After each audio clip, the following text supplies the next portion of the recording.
Okay, as I showed in the last photo, I've got some clamps and the pieces ready to be epoxied, which are the forward and aft landing gear rails or landing gear braces. I've got my epoxy and I got my wax paper, and I also have a small piece of wax paper that I'm going to be using to put between the clamps and the wood so that any glue won't stick to the clamps. So what I'm going to be doing is mixing up some epoxy, and then I'll be applying it to the wood pieces, and then I'll be adding the clamps to hold those in place, and I'll wait for it to cure.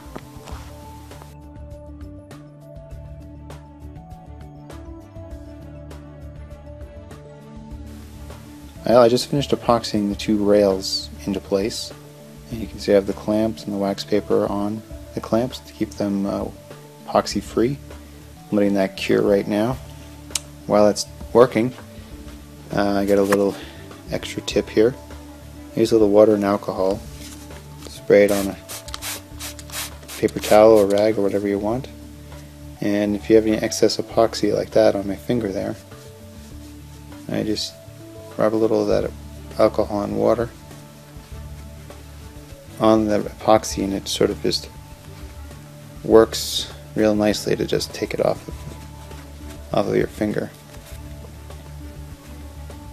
But you might wonder, well, can I use this to clean up epoxy that's on the wood? Probably not, and if you did, you'd have to do it pretty quickly, because once it cures, obviously the alcohol is not going to do anything anymore. It's not going to be effective to dissolve that epoxy.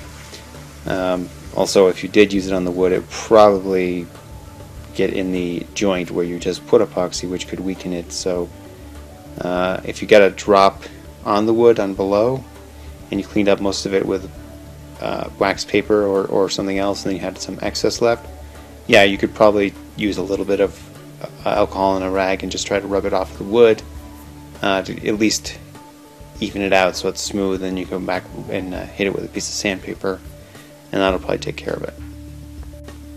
I decided to add this basswood piece right here to reinforce this joint right here underneath where I made that relief slot for the nipple on the air cylinder.